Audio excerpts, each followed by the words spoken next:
Imagine a continent, not Europe with its ancient monarchies and its long-established borders, but a vast and wild new world, bathed by an indomitable ocean, where nature was grand and the promise of a future, yet unwritten, hung in the air. Think of North America in the 18th century, a colonial dominion that for more than 150 years had been the granary of riches for a distant empire. It was a land of stark contrasts, dense forests and raging rivers, vibrant port cities and vast, unexplored expanses, a complex society, yet rigidly controlled by the British metropolis. Yet, beneath the surface of colonial order, a silent effervescence began to bubble. The air was charged with new ideas, whispered in salons and public squares, brought by ships crossing the Atlantic. Loyalty to the British crown, once unquestionable, began to be corroded by a growing sense of self-identity, of a distinct destiny. Like a dormant volcano beginning to tremble, colonial America was on the threshold of a seismic transformation, about to explode in a quest for liberty, self-determination, and the creation of an unprecedented nation. This is not just a tale of battles and conquests, but the saga of a people searching for their voice, of a colony that dared to dream of independence and a republic. And at the center of this storm, a figure would emerge, who with his integrity, his perseverance, and his unwavering leadership would shape the destiny of a new country, becoming the founding father of one of the world's greatest democracies.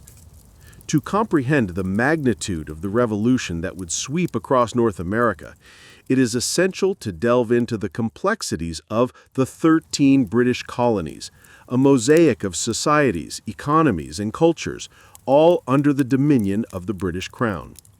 Although united by loyalty to London, these colonies possessed distinct identities that would profoundly influence the course of the Revolution. In the North, the New England colonies, Massachusetts, Rhode Island, Connecticut, and New Hampshire, were characterized by an economy based on trade, fishing, shipbuilding, and small agricultural holdings.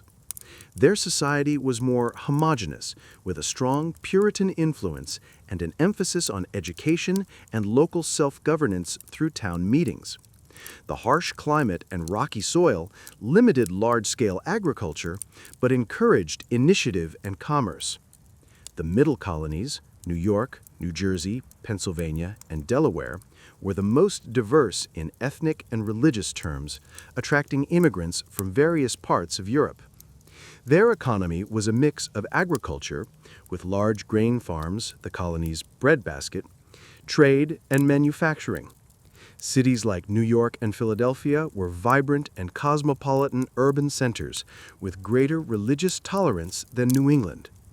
In the South, the southern colonies, Maryland, Virginia, North Carolina, South Carolina, and Georgia, were dominated by an agricultural economy based on large plantations of tobacco, rice, and, later, cotton, which relied heavily on African slave labor. Their society was more aristocratic, with an elite of landowners who wielded great political and social power.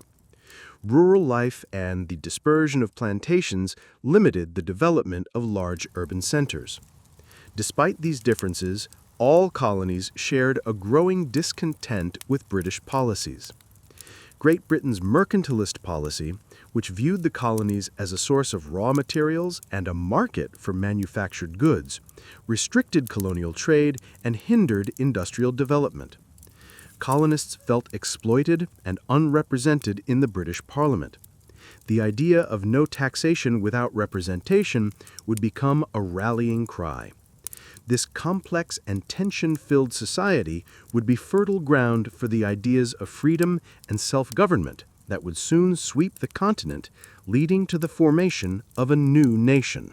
While the 13 colonies matured under British rule, powerful winds of change blew from across the Atlantic, carrying with them the ideas that would ignite the flame of revolution.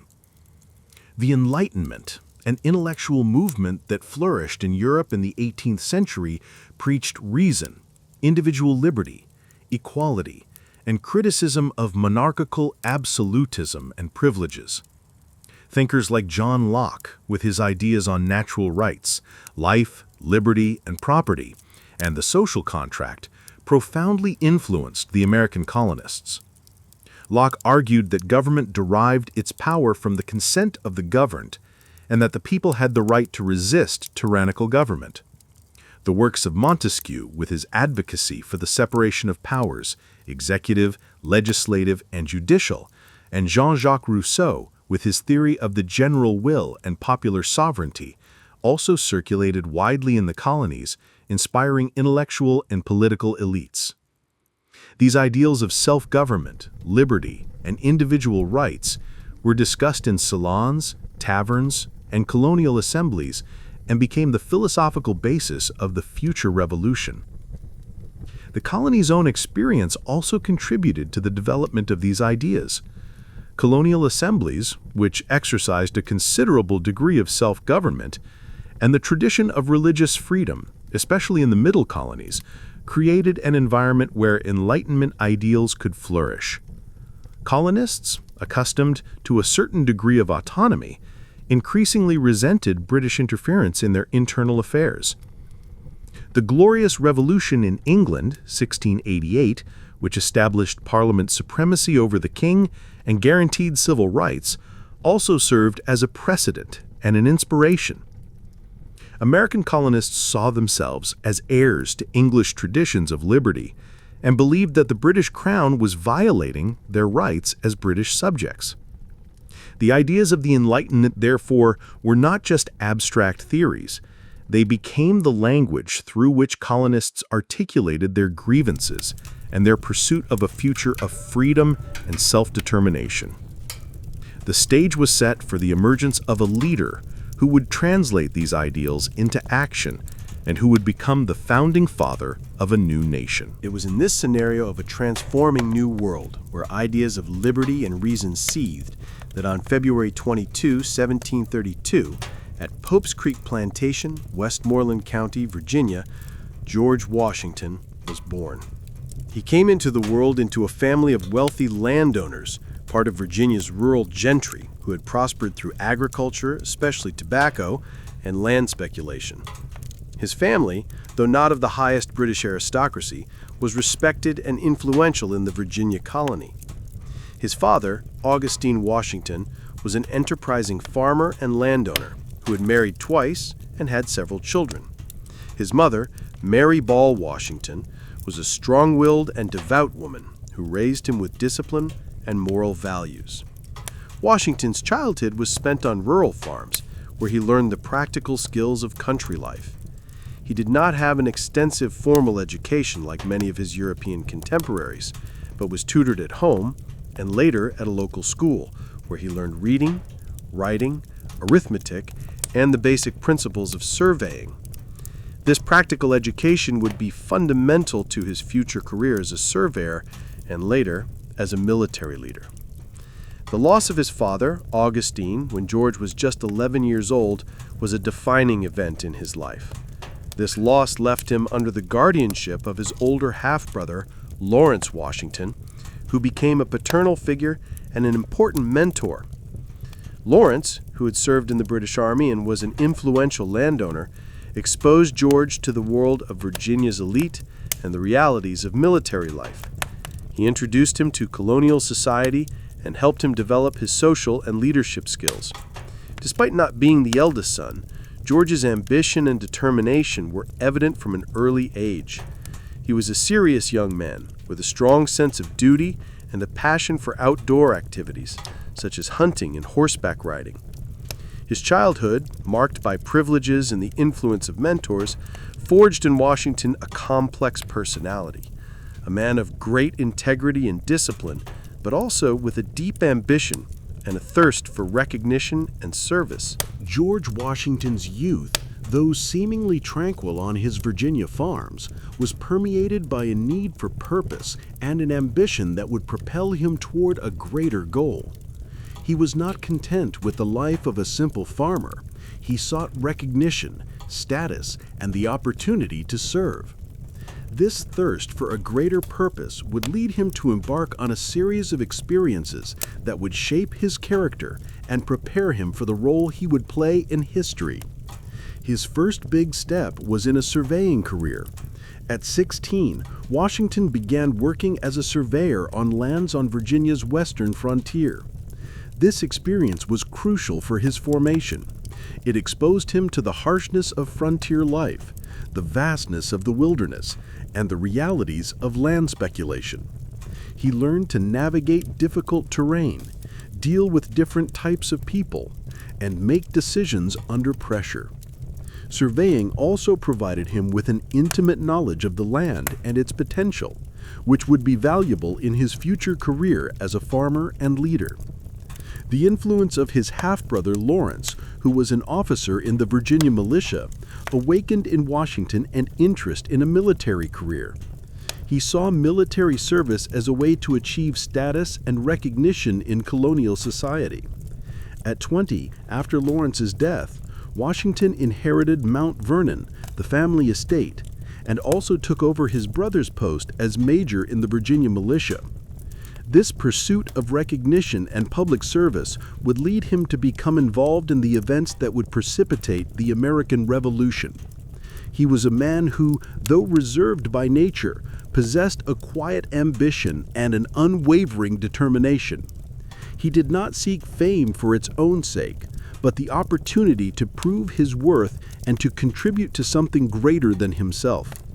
This need for purpose, combined with his experiences on the frontier and in the militia, forged in Washington a leader with unique qualities: integrity, perseverance, and an innate ability to inspire trust and loyalty. His journey was just beginning, and the destiny of a new nation awaited to be shaped by his leadership. George Washington's ambition for recognition and public service led him directly into the crucible of a conflict that would shape not only his own life, but the destiny of the continent. The French and Indian War, 1754 to 1763, the North American front of the global 7 Years' War. This conflict between Great Britain and France for control of North America was Washington's true baptism of fire and his first significant experience as a military leader. At 22, in 1754, young Major Washington was sent by the governor of Virginia to the western frontier, with the mission of expelling the French from the Ohio Valley region, an area disputed by both empires. His inexperience soon manifested in an incident that would ignite the powder of war. In a confrontation with a French patrol, Washington ordered an attack that resulted in the death of a French diplomat, Joseph Coulon de Villiers de Jumonville. This incident, known as the Jumonville Glen Massacre, was one of the sparks of the global conflict. Next, Washington and his troops built Fort Necessity, a makeshift fortification that would soon be besieged by superior French and Native American forces. Forced to surrender, Washington signed a document, which he claimed was mistranslated, admitting responsibility for Jumonville's death, a mistake that humiliated him and taught him bitter lessons about diplomacy and warfare. Despite this disastrous start, Washington persisted. He served as aide-de-camp to General Edward Braddock in the disastrous Braddock Expedition in 1755, a British attempt to take Fort Duquesne. Braddock, with his arrogance and adherence to European warfare tactics, ignored Washington's warnings about the dangers of fighting in the wilderness. The expedition was ambushed by French and Native American forces, resulting in a massacre of British troops. Braddock was mortally wounded, and Washington, with his bravery and his calm under fire, organized the retreat of the survivors, showing remarkable courage amidst the chaos. He had 2 horses killed beneath him, and 4 bullets tore through his coat. But he emerged unharmed, a sign that many interpreted as divine providence. This experience in the French and Indian War was crucial for Washington's formation. He learned about frontier warfare tactics, the importance of mobility, the effectiveness of Native American guerrilla tactics, and the arrogance and inflexibility of British commanders. He witnessed firsthand the logistical difficulties of large-scale campaigns and the need for discipline and training for colonial troops. Although the war was a series of frustrations and defeats for him, it forged him as a military leader, teaching him valuable lessons that would be applied in the future American Revolution. He understood that war in the New World required a different approach than that practiced in Europe. After his experience in the French and Indian War, George Washington returned to his estate at Mount Vernon, Virginia. Away from the battlefields, he dedicated himself to the life of a gentleman planter, an aristocratic farmer, which was the aspiration of many in Virginia's colonial society. Mount Vernon was not just a farm, it was a vast agricultural empire, a self-sufficient community that would become the center of Washington's life for many years. Washington was an innovative farmer and a meticulous administrator. He expanded the lands of Mount Vernon, diversified his crops, shifting from tobacco, which depleted the soil, to grains like wheat and corn, and invested in new agricultural technologies. He was a practical man who personally dedicated himself to managing his lands, overseeing harvesting, milling, and the production of goods. He also became one of Virginia's largest whiskey producers, showing his entrepreneurial spirit. Life at Mount Vernon was one of relative opulence, but also of responsibility. Washington was the owner of hundreds of enslaved Africans, whose labor was fundamental to the prosperity of his plantation. This reality, though common in Virginia at the time, represented an inherent contradiction to the ideals of liberty he would come to defend. Washington, throughout his life, would express discomfort with the institution of slavery, and in his will, he would order the emancipation of his slaves after his wife's death, a remarkable act for the time. Life at Mount Vernon was also one of sociability and hospitality. Washington frequently received friends, family, and prominent figures from colonial society. He was a gracious host and a respected member of the community. This rural life, with its routines and responsibilities, provided Washington with a period of stability and personal growth. He became a community leader, a justice of the peace, and a member of the Virginia House of Burgesses, the colonial legislative body. Mount Vernon was not just his home, it was his refuge, his laboratory for life, and his stage for the formation of a leader who, one day, would be called to lead a nation. George Washington's life at Mount Vernon gained a new dimension with his marriage to Martha Dandridge Custis on January 6, 1759. Martha was a wealthy and respected widow, mother of two young children, John Parke Custis, Jackie, and Martha Parke Custis, Patsy. His marriage to Washington was a union of convenience and, eventually, of deep affection and partnership. Martha brought to the marriage not only a considerable fortune, which helped stabilize Washington's finances and expand Mount Vernon, but also experience in household administration and a warm, welcoming presence. She was a practical, gentle, and devout woman who complemented Washington's more reserved and ambitious nature. She became the perfect hostess of Mount Vernon, managing the vast estate and caring for her children and her husband. Washington's marriage to Martha was a landmark in his life. He became a loving stepfather to Martha's children, treating them as if they were his own. Although they had no biological children together, the family they built at Mount Vernon was the center of their lives. Martha provided Washington with a safe haven, a refuge from public life and the political tensions that were beginning to intensify. She was his confidant, his advisor, and his greatest supporter. Martha's presence in his life was crucial to Washington's success. She freed him from immediate financial concerns, allowing him to dedicate himself more to his military and political career. She supported him during the difficult years of the American Revolution, visiting him in winter encampments and offering comfort and encouragement. His marriage to Martha was not just a personal union. It was a partnership that sustained Washington in his ascent to leadership, providing him with the stability and emotional support he needed to face the colossal challenges that awaited him. She was the silent force behind the great man. In addition to his life as a farmer and military man, George Washington embarked on a political career that, although initially modest, would place him at the center of the growing tensions between the American colonies and Great Britain. His experience in the French and Indian War and his reputation as a man of integrity and duty made him a respected figure in Virginia. In 1758, Washington was elected to the Virginia House of Burgesses, the colonial legislative body. He served as a representative for Frederick County and later for Fairfax County. Although not an eloquent orator like Patrick Henry or Thomas Jefferson, Washington was a diligent and respected member of the House of Burgesses. He was known for his seriousness, his attention to detail, and his ability to work in committees. He engaged in debates about taxes, land, and relations with Great Britain. His experience in the House of Burgesses exposed him to the complexities of colonial politics and the growing frustrations of the colonists with British policies. He witnessed firsthand the indignation of Virginians with the Stamp Act of 1765 and other fiscal measures imposed by London without colonial representation. Washington, like many of his colleagues, believed that colonists had the same rights as British citizens in the metropolis, and that taxation without representation was a violation of those rights.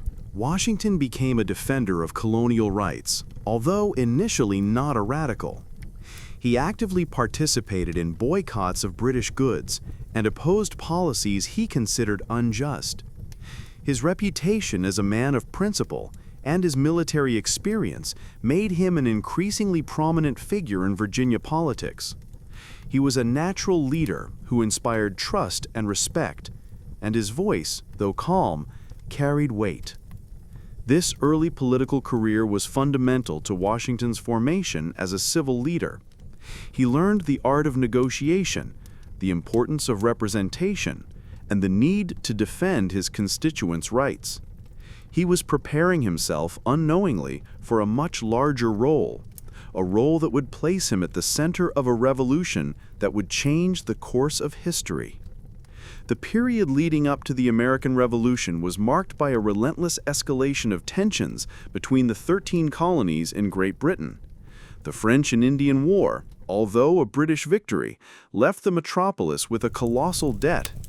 To pay off this debt, the British Parliament began to impose a series of taxes and regulations on the colonies, which were met with growing indignation. The Sugar Act of 1764, the Stamp Act of 1765, which taxed printed documents, newspapers, and letters, and the Townshend Acts of 1767, which taxed goods like tea, glass, and paper, were seen by the colonists as violations of their rights as British subjects. The main grievance was taxation without representation. The colonists had no representatives in the British Parliament, and therefore believed they could not be taxed by it. Protests spread throughout the colonies, with boycotts of British goods, demonstrations, and the formation of groups like the Sons of Liberty. The Boston Massacre, 1770, where British soldiers shot civilians, and the Boston Tea Party, 1773, where colonists disguised as Native Americans dumped tea into the harbor in protest against taxes, were events that further ignited the flame of revolt. The British response was the imposition of the Intolerable Acts in 1774, which closed the port of Boston, restricted Massachusetts' self-government, and allowed British soldiers to be quartered in colonial homes. These measures were seen as a direct attack on colonial liberties and united the colonies in their opposition to the Crown. George Washington, as a member of the Virginia House of Burgesses, actively participated in these protests. He opposed British policies and defended the rights of the colonists. He was present at the First Continental Congress in 1774, where representatives from the colonies gathered to discuss a unified response to Great Britain. His presence at the Congress, his reputation as a man of integrity, and his military experience made him an increasingly prominent figure in the colonial cause.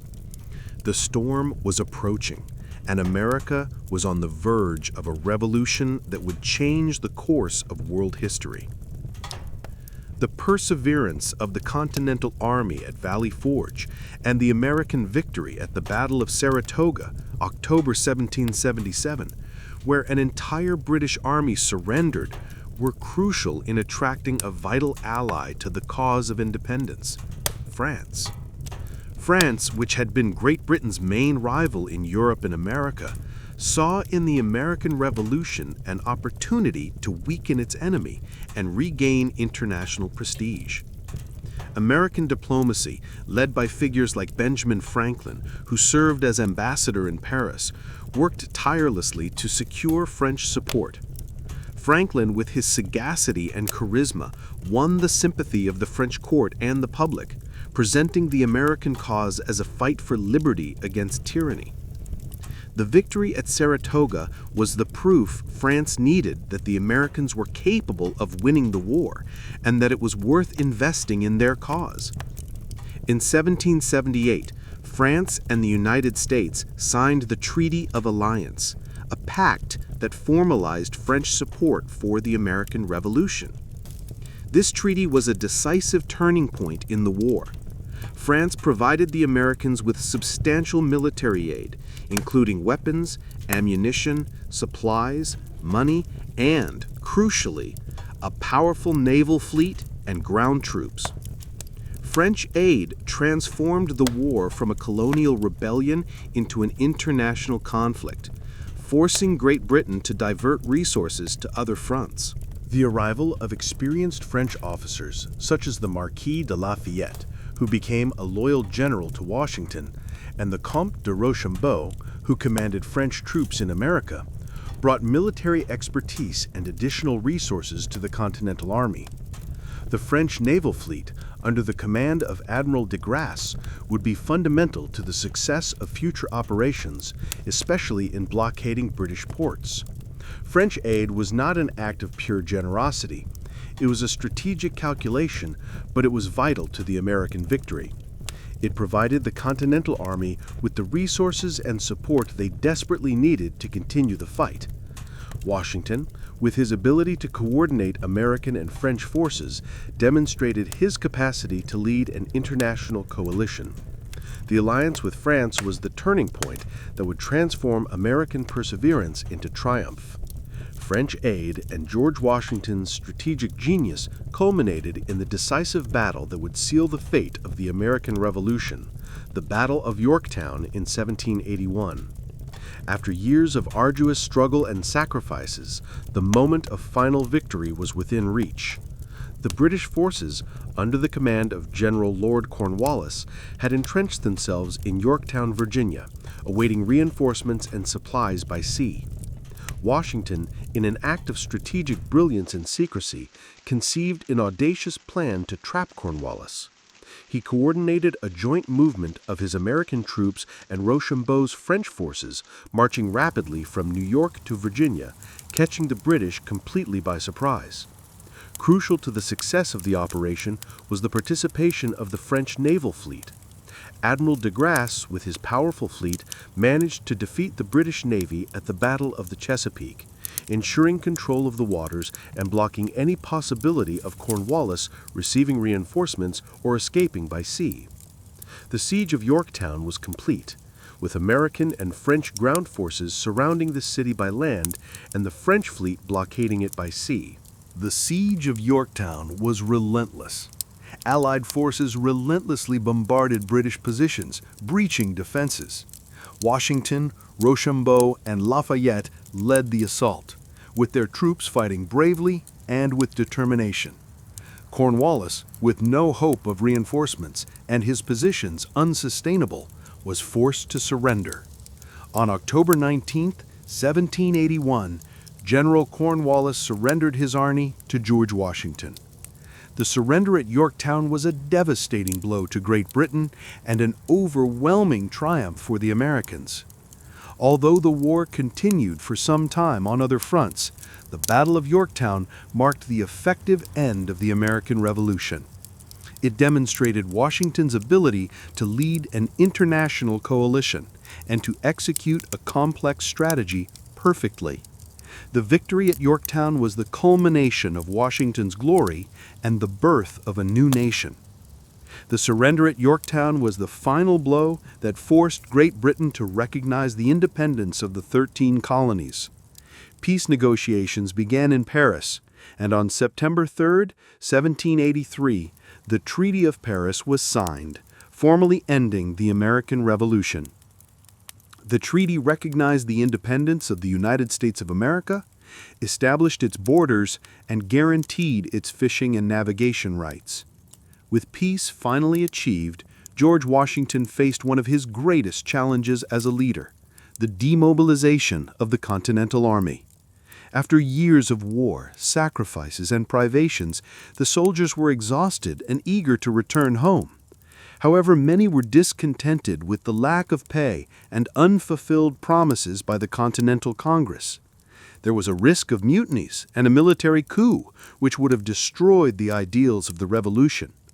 Washington, with his integrity and unwavering leadership, acted to prevent this catastrophe.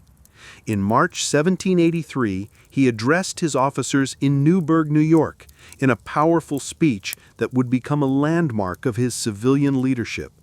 He appealed to his officers' reason and patriotism, asking them to trust Congress and not to dishonor the cause for which they had fought. In a dramatic gesture, he took out his spectacles to read a letter, remarking that he had grown almost blind in the service of my country, an act that moved his officers and dispelled any threat of rebellion. On December 23, 1783, in an unprecedented act of humility and republicanism, George Washington resigned his commission as Commander-in-Chief of the Continental Army before the Continental Congress in Annapolis, Maryland. He surrendered his commission, declaring that he had fulfilled his duty and wished to return to his private life at Mount Vernon.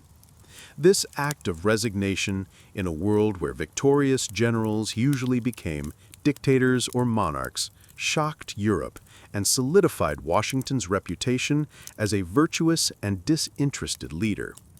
He had led a revolution, won a war, and then handed over power to the civilian government, establishing a crucial precedent for the young republic. With independence achieved and peace established, the United States of America faced a new and formidable challenge: nation building. The post-revolutionary period, under the Articles of Confederation, revealed the young republic's fragility and the urgent need for a stronger central government. The Articles of Confederation, which served as the United States' first constitution, created a confederation of sovereign states with a weak and limited central government. The Continental Congress, which was the central government's sole body, had no power to levy taxes, regulate interstate commerce, or enforce laws. It depended on the goodwill of the states to fund its operations and fulfill its obligations.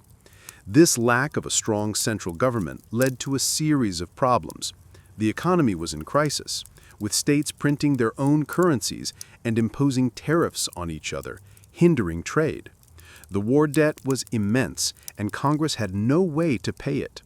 Relations with foreign powers were tense, and the United States was seen as a weak and unstable nation. Shays' Rebellion, 1786-1787, a revolt of farmers in Massachusetts protesting taxes and debts, exposed the Confederation's fragility. The central government was unable to mobilize a force to suppress the rebellion, and order was only restored with the intervention of state militias. This event alarmed many American leaders, including George Washington, who realized the urgent need for fundamental reform in the system of government. Washington, who had retired to Mount Vernon, observed with growing concern the disintegration of the young republic. He corresponded with other leaders like James Madison and Alexander Hamilton, who also advocated the need for a stronger federal government. His experience in the war, where the lack of a strong central government had hindered logistics and support for the army, reinforced his conviction that unity was essential for the nation's survival. The Confederation's challenges were a test of Americans' ability to build a lasting republic, and the answer to these challenges would be the creation of a new constitution. Facing the growing crisis under the Articles of Confederation, the need for fundamental reform in the system of government became undeniable. In May 1787, delegates from 12 of the 13 states, Rhode Island did not send representatives, gathered in Philadelphia for the Constitutional Convention. The initial goal was to revise the Articles of Confederation, but it quickly became clear that a new constitution was necessary to create a stronger and more effective federal government. George Washington, who had been reluctant to leave his retirement at Mount Vernon, was persuaded to participate in the convention. His presence was crucial to the success of the undertaking. His reputation for integrity, his experience as commander-in-chief, and his prestige as the hero of the Revolution lent legitimacy and authority to the proceedings. Washington was unanimously elected as the President of the Constitutional Convention, a role he performed with dignity and impartiality. The Constitutional Convention was a period of intense debates and compromises. The delegates, representing different interests and ideologies, discussed fundamental questions about the nature of government, state representation, executive power, and the protection of individual rights. There were great debates between large and small states, between North and South, and between those who advocated a strong federal government and those who advocated state sovereignty. The Connecticut Compromise, or Great Compromise, which created a bicameral legislature with proportional representation in the House of Representatives and equal representation in the Senate, was an example of the delegates' ability to find solutions to disagreements. The issue of slavery, though controversial, was deferred with the 3/5 compromise. The convention worked in secret, allowing delegates to debate freely and reach agreements.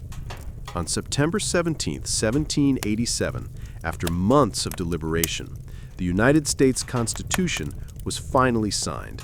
It was a revolutionary document, establishing a federal government with limited but effective powers and creating a system of checks and balances to prevent tyranny. The Constitution, though imperfect, was a landmark in the history of governance, a testament to Americans' ability to create a government based on the principles of liberty and self-government. Washington, as president of the convention, played a fundamental role in guiding the process and ensuring the document's approval. The birth of a new nation was complete.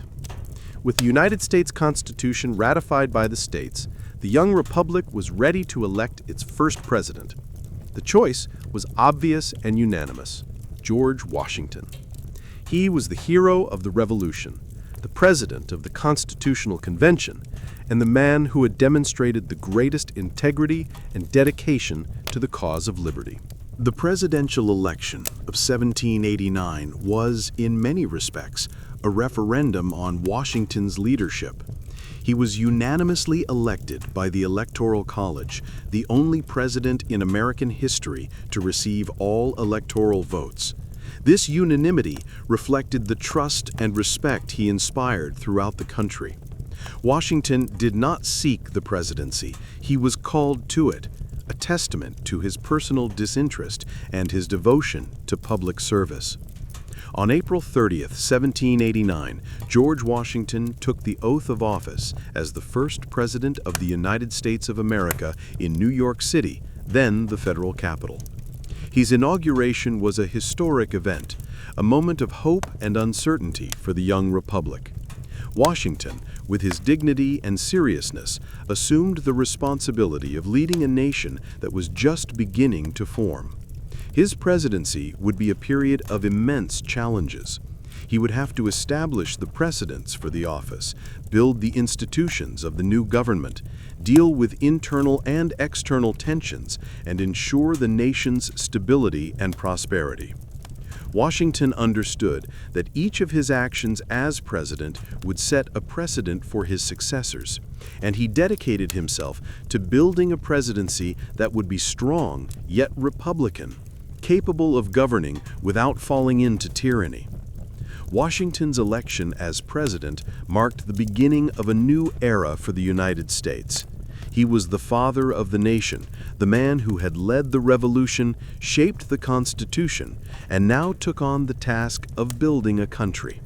His leadership would be fundamental to the consolidation of the republic and to the establishment of the principles that would guide the nation for centuries.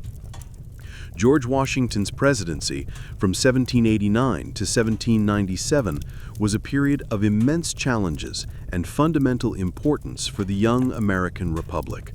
He was not just the first president, he was the architect of precedents, the man who would lay the groundwork for the nation's future governance. Each of his actions would be observed and analyzed, shaping how the presidency and the federal government would be perceived and would operate. One of Washington's first challenges was forming the cabinet.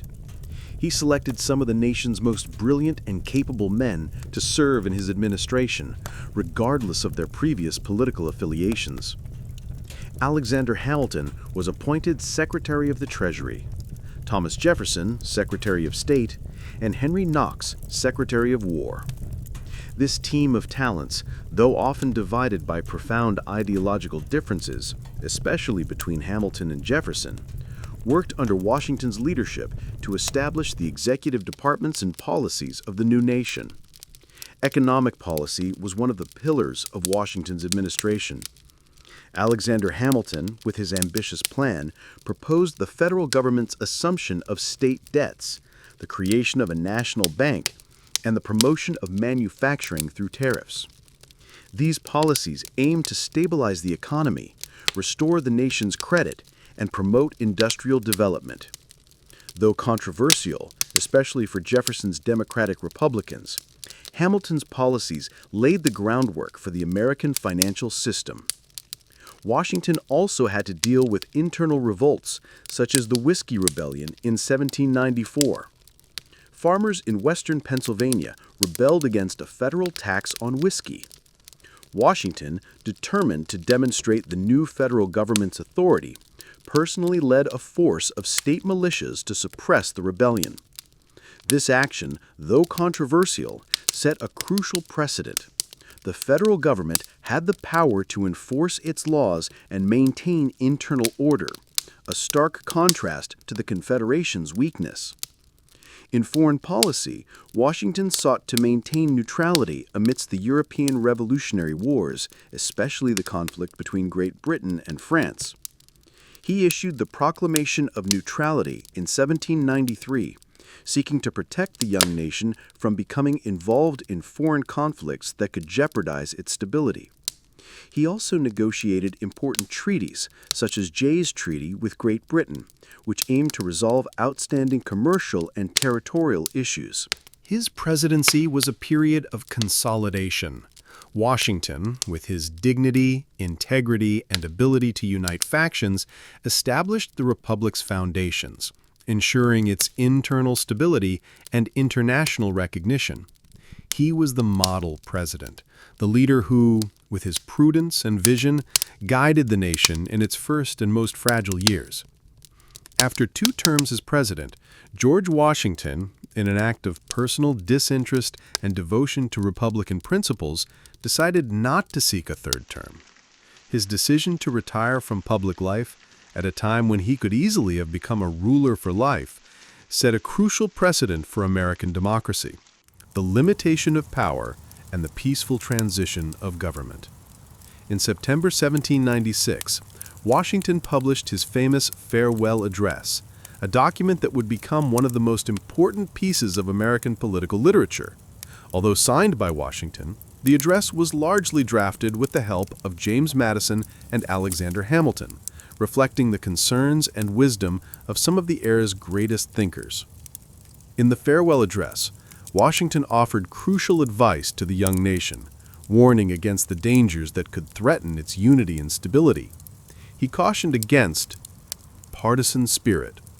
Washington feared that political factions and parties could divide the nation and lead to tyranny.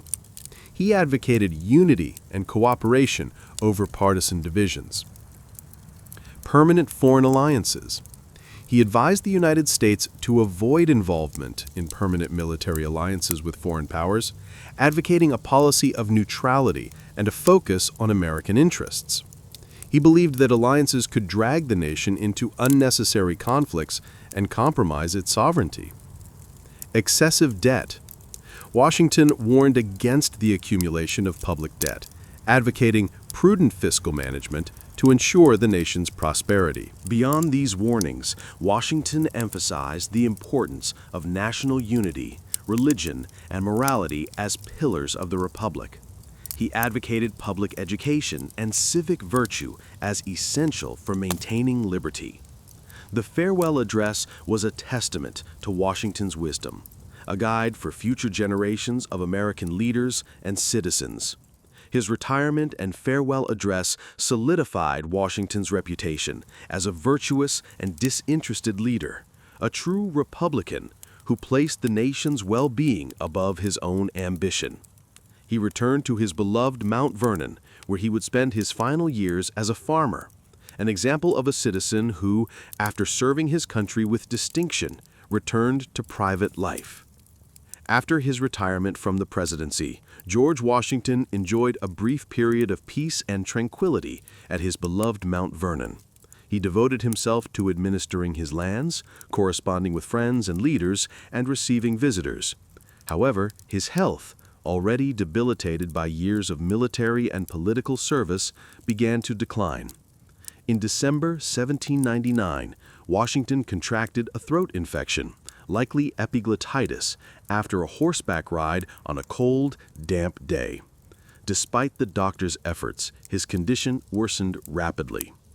On December 14, 1799, George Washington passed away at Mount Vernon at the age of 67. His death was a moment of profound mourning for the young nation. News of Washington's death spread rapidly throughout the United States, causing a wave of sadness and tributes. Across the country, people mourned the loss of the father of the nation, the man who had led the revolution, shaped the Constitution, and established the precedents for the presidency. Congress suspended its activities, and funeral ceremonies were held nationwide.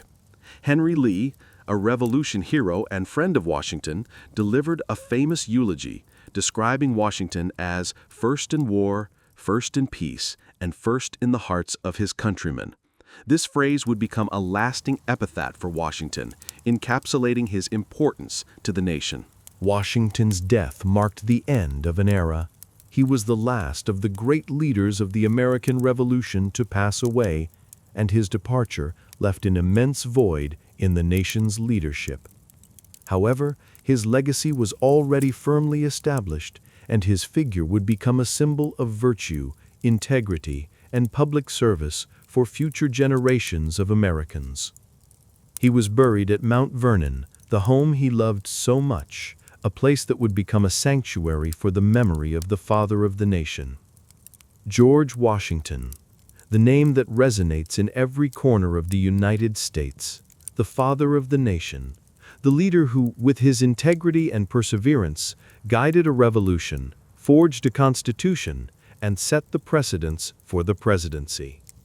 His legacy is immense and multifaceted, a tapestry rich in virtue, pragmatism, and an ideal that continues to inspire. His military leadership in the American Revolution is unquestionable. He transformed an amateur army into an effective fighting force, endured privations and defeats, and, with his perseverance, led the nation to victory. His ability to inspire loyalty and keep the army united, even in the darkest moments, is a testament to his strength of character. As president of the Constitutional Convention, he guided the process of creating a new government, ensuring the approval of a document that would establish the foundations of the Republic. And as first president, he established the precedents for the office, building the institutions of the federal government and ensuring the nation's stability and prosperity in its first and most fragile years. Washington's legacy of virtue and disinterest is one of his greatest contributions. His resignation from power after the war and after 2 presidential terms set a crucial precedent for American democracy, demonstrating that power must be limited and that peaceful transition of government is essential. He refused to be a king or a dictator, opting to be a citizen. Washington is an icon of American history, a symbol of integrity, duty, and patriotism. His image is on coins, banknotes, monuments, and throughout the fabric of the nation. He is revered as the man who, with his leadership and wisdom, shaped the destiny of a new nation and established the principles that would guide the Republic for centuries. His life and actions continue to be studied, debated, and reinterpreted, showing the enduring relevance of his legacy. He was a man of his time, but his ideals and struggles resonate to this day, an invitation to continue building a more perfect union. George Washington, the father of the nation.